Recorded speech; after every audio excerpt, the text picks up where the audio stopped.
ꯃꯨꯠꯄ ꯅꯥꯏꯔꯣꯏꯗꯕ ꯄꯥꯔꯥ ꯑꯃ ꯃꯃꯥ ꯂꯩꯕꯥꯛꯀꯤꯗꯃꯛꯇꯗ ꯃꯥꯏꯊꯤꯔꯅꯤ ꯈꯪꯉꯕ ꯐꯥꯎꯗ ꯅꯣꯏꯗꯗꯤ ꯄ꯭ꯔꯤꯊꯤꯕꯤ ꯖꯣꯏ ꯇꯧꯕ ꯉꯝꯕ ꯑꯗꯨꯒꯨꯝꯕ ꯁꯛꯇꯤ ꯂꯩꯔꯕ ꯖꯥꯇꯤ ꯑꯃ ꯑꯣꯏꯔꯒꯁꯨ ꯑꯩꯈꯣꯏ ꯃꯅꯤꯄꯨꯔꯤ ꯑꯃ ꯑꯣꯏꯅ ꯏꯃꯥ ꯂꯩꯕꯥꯛꯀꯤꯗꯃꯛꯇꯗ ꯅꯤꯡꯈꯥ ꯇꯝꯕ ꯏꯃꯥ ꯂꯩꯕꯥꯛꯁꯦ ꯅꯣꯏꯅ ꯂꯧꯁꯤꯟꯒꯅꯤ ꯍꯥꯏꯅ ꯇꯧꯔꯤꯗꯣ ꯅꯣꯏ ꯉꯝꯈꯤꯕ ꯌꯥꯏ ꯑꯗꯨꯕꯨ ꯅꯣꯏꯗꯗꯤ ꯑꯩꯈꯣꯏꯅ ꯉꯛ ꯅꯣꯜꯂꯒ ꯁꯔꯦꯟꯗꯔꯗꯤ ꯀꯩꯗꯧꯅꯨꯡꯗ ꯑꯩꯈꯣꯏ ꯇꯧꯔꯣꯏ ꯉꯁꯤ ꯑꯁꯤ 23 April 2026 chahi kayagi mamangdagi khongjom lan haidana Britishna mathang lausalakna India dagi mathang state mayam ji lausalakna Manipur si iroi loiba lanfam Anglo Manipuri war khongjom ja sokna kiba lanfam sina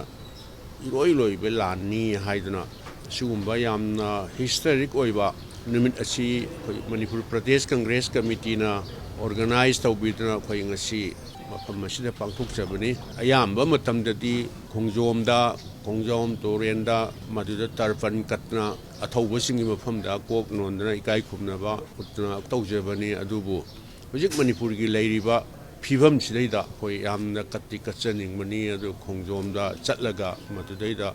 khongjom torenda tarpan katna thauba leikhiraba ꯑꯩꯈꯣꯏꯅ ꯗꯤ ꯂꯣꯏꯅꯗꯤ ꯃꯁꯛ ꯈꯪꯍꯧꯗ꯭ꯔꯕ ꯑꯗꯨꯒꯨꯝꯕ ꯃꯅꯤꯄꯨꯔꯒꯤ ꯍꯦꯔꯣꯁꯤꯡꯗꯣ ꯑꯗꯨꯒꯤ ꯃꯈꯣꯏꯅ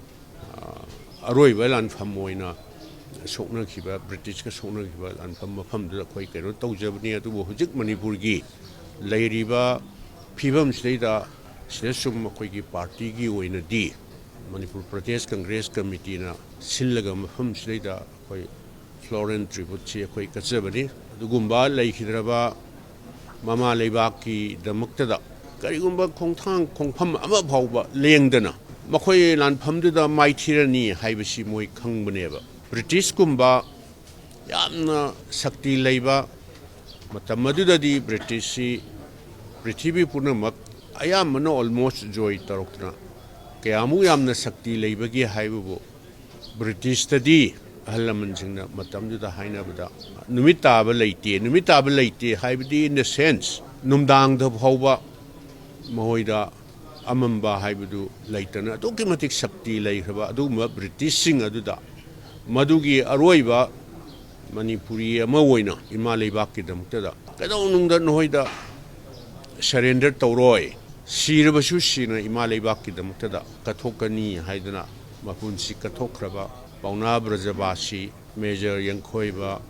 ꯅꯆꯤꯡꯕ ꯑꯩꯈꯣꯏ ꯂꯣꯏꯅꯃꯛꯇꯤ ꯅꯤꯡꯁꯤꯡꯕ ꯉꯝꯗ꯭ꯔꯒꯁꯨꯕ ꯑꯗꯨꯒꯨꯝꯕ ꯃꯃꯥ ꯂꯩꯕꯥꯛꯀꯤꯗꯃꯛꯇꯗ ꯀꯠꯊꯣꯛꯈꯤꯕ ꯍꯦꯔꯣꯁꯤꯡ ꯑꯗꯨꯒꯤ ꯃꯐꯝꯗ ꯃꯈꯣꯏꯗ ꯑꯩꯈꯣꯏꯅ ꯇꯧꯕꯤꯃꯟ ꯈꯪꯕ ꯎꯠꯄ ꯃꯈꯣꯏ ꯃꯐꯝꯗ ꯍꯩ ꯃꯅꯥ ꯑꯃꯇ ꯂꯩ ꯃꯅꯥ ꯑꯃꯇ ꯑꯣꯏꯔꯁꯨ ꯃꯈꯣꯏꯒꯤ ꯃꯐꯝꯗ ꯑꯩꯈꯣꯏ ꯁꯦꯂꯨꯠ ꯇꯧꯖꯕꯅꯤ ꯑꯩꯈꯣꯏ ꯂꯩ ꯀꯠꯆꯕꯅꯤ ꯃꯈꯣꯏ ꯑꯗꯨꯅ ꯑꯩꯈꯣꯏ ꯃꯅꯤꯄꯨꯔꯗ ꯂꯩꯔꯤꯕ ꯑꯩꯈꯣꯏꯒꯤ ꯇꯨꯡꯒꯤ ꯃꯤꯔꯣꯟꯗ ꯍꯥꯏꯕ ꯇꯥꯔꯦ ꯃꯈꯣꯏꯅ ꯑꯆꯧꯕ ꯄꯥꯔꯥ ꯑꯃ ꯃꯨꯠꯄ ꯅꯥꯏꯔꯣꯏꯗꯕ ꯄꯥꯔꯥ ꯑꯃ ꯃꯃꯥ ꯂꯩꯕꯥꯛꯀꯤꯗꯃꯛꯇꯗ ꯃꯥꯏꯊꯤꯔꯅꯤ ꯈꯪꯉꯕ ꯐꯥꯎꯗ ꯅꯣꯏꯗꯗꯤ ꯄ꯭ꯔꯤꯊꯤꯕꯤ ꯖꯣꯏ ꯇꯧꯕ ꯉꯝꯕ ꯑꯗꯨꯒꯨꯝꯕ ꯁꯛꯇꯤ ꯂꯩꯔꯕ ꯖꯥꯇꯤ ꯑꯃ ꯑꯣꯏꯔꯒꯁꯨ ꯑꯩꯈꯣꯏ ꯃꯅꯤꯄꯨꯔꯤ ꯑꯃ ꯑꯣꯏꯅ ꯏꯃꯥ ꯂꯩꯕꯥꯛꯀꯤꯗꯃꯛꯇꯗ ꯅꯤꯡꯈꯥ ꯇꯝꯕ ꯏꯃꯥ ꯂꯩꯕꯥꯛꯁꯦ ꯅꯣꯏꯅ ꯂꯧꯁꯤꯟꯒꯅꯤ ꯍꯥꯏꯅ ꯇꯧꯔꯤꯗꯣ ꯅꯣꯏ ꯉꯝꯈꯤꯕ ꯌꯥꯏ ꯑꯗꯨꯕꯨ ꯅꯣꯏꯗꯗꯤ ꯑꯩꯈꯣꯏꯅ ꯉꯛ ꯅꯣꯜꯂꯒ ꯁꯔꯦꯟꯗꯔꯗꯤ ꯀꯩꯗꯧꯅꯨꯡꯗ ꯑꯩꯈꯣꯏ ꯇꯧꯔꯣꯏ ꯍꯥꯏꯗꯅ ꯑꯗꯨꯃꯥꯏꯅ ꯇꯧꯗꯅ ꯃꯃꯥ ꯂꯩꯕꯥꯛꯀꯤꯗꯃꯛꯇꯗ ꯀꯠꯊꯣꯛꯈꯤꯕ ꯑꯊꯧꯕꯤꯁꯤꯡ ꯍꯤꯔꯣꯁꯤꯡ ꯑꯗꯣ ꯑꯗꯨꯒꯤ ꯃꯐꯝꯗ ꯑꯩꯈꯣꯏ ꯉꯁꯤ ꯑꯁꯤ ꯑꯉꯝꯕ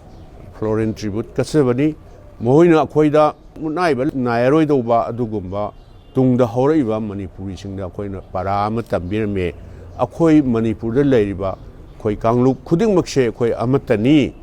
ꯑꯗꯨꯅ ꯑꯩꯈꯣꯏ ꯀꯩꯗꯧꯅꯨꯡꯗ ꯃꯅꯤꯄꯨꯔꯒꯤ ꯑꯄꯨꯟꯕ ꯁꯛꯇꯝ ꯀꯥꯏꯕ ꯌꯥꯗꯕ ꯑꯗꯨꯒ ꯃꯅꯤꯄꯨꯔꯕꯨ ꯂꯧꯁꯤꯟꯅꯅꯕ ꯍꯣꯠꯅꯕꯗ ꯑꯩꯈꯣꯏ ꯀꯩꯗꯧꯅꯨꯡꯗ ꯅꯈꯣꯏꯗ ꯑꯩꯈꯣꯏ ꯁꯔꯦꯟꯗꯔ ꯇꯧꯔꯣꯏ ꯍꯥꯏꯕ ꯑꯗꯨꯒꯨꯝꯕ ꯃꯊꯧꯅꯥ ꯂꯤꯡꯖꯦꯜ ꯍꯥꯏꯕ ꯇꯥꯔꯦ ꯑꯃꯗꯤ ꯑꯩꯈꯣꯏ ꯇꯨꯡꯗ ꯍꯧꯔꯤꯕ ꯖꯦꯅꯦꯔꯦꯁꯟ ꯀꯌꯥꯗ ꯑꯩꯈꯣꯏ ꯄꯤꯕꯤꯔꯝꯃꯦ ꯑꯗꯨꯅ ꯑꯩꯈꯣꯏꯒꯤ ꯑꯍꯜ ꯂꯃꯟꯁꯤꯡ ꯂꯥꯏ ꯑꯣꯏꯈ꯭ꯔꯕ ꯃꯌꯥꯝꯗꯨꯅ ꯃꯈꯣꯏꯒꯤꯅ ꯃꯃꯥ ꯂꯩꯕꯥꯛꯀꯤꯗꯃꯛꯇꯗ ꯀꯠꯊꯣꯛꯈꯤꯕꯗꯣ ꯃꯗꯨ ꯑꯩꯈꯣꯏ ꯈꯨꯗꯤꯡꯃꯛꯇ ꯃꯅꯤꯄꯨꯔꯗ ꯂꯩꯃꯤꯟꯅꯔꯤꯕ ꯑꯩꯈꯣꯏ ꯈꯨꯗꯤꯡꯃꯛꯇ ꯃꯗꯨꯒꯤ ꯃꯔꯤꯡꯖꯦꯟ ꯑꯗꯨꯒ ꯃꯈꯣꯏꯒꯤ ꯃꯊꯧꯅꯥꯗꯨ ꯑꯩꯈꯣꯏ ꯄꯨꯝꯅꯃꯛꯅ ꯃꯗꯨ ꯀꯥꯎꯐꯝ ꯊꯣꯛꯇꯦ ꯑꯩꯈꯣꯏ ꯑꯄꯨꯟꯕ ꯃꯅꯤꯄꯨꯔ ꯑꯃꯒꯤꯗꯃꯛꯇꯗ ꯃꯅꯤꯄꯨꯔꯁꯤ ꯅꯤꯡꯈꯥ ꯇꯝꯕꯗ ꯑꯩꯈꯣꯏ ꯀꯩꯗꯧꯅꯨꯡꯗ ꯍꯟꯕ ꯂꯩꯇꯅ ꯊꯦꯡꯅꯈꯤ ꯍꯥꯏꯕ ꯑꯍꯜ ꯂꯃꯟꯅ ꯄꯤꯕꯤꯔꯝꯕ ꯑꯗꯨꯒꯨꯝꯕ ꯂꯤꯡꯖꯦꯜ ꯊꯧꯅꯥꯗꯨ ꯃꯗꯨꯅꯤ ꯑꯩꯈꯣꯏ ꯄꯨꯝꯅꯃꯛꯅ ꯑꯩꯈꯣꯏ ꯇꯨꯡꯗ ꯍꯧꯔꯛꯀꯗꯧꯔꯤꯕ ꯏꯆꯥ ꯏꯅꯥꯎꯁꯤꯡ ꯑꯩꯈꯣꯏ ꯈꯨꯗꯤꯡꯃꯛꯅ ꯃꯗꯨ ꯑꯩꯈꯣꯏ ꯂꯦꯁꯟ ꯑꯃ ꯑꯩꯈꯣꯏꯗ ꯇꯝꯕꯤꯔꯝꯃꯕꯅꯤ ꯑꯗꯨꯅ ꯑꯩꯈꯣꯏ ꯏꯃꯥ ꯂꯩꯕꯥꯛꯀꯤꯗꯃꯛꯇ कथोपदा अखोई कदौनुंगदा सरेंडर तौरोइदौबनी हाइना आई वाफम खरसी मयामदा थमजनिंगबनी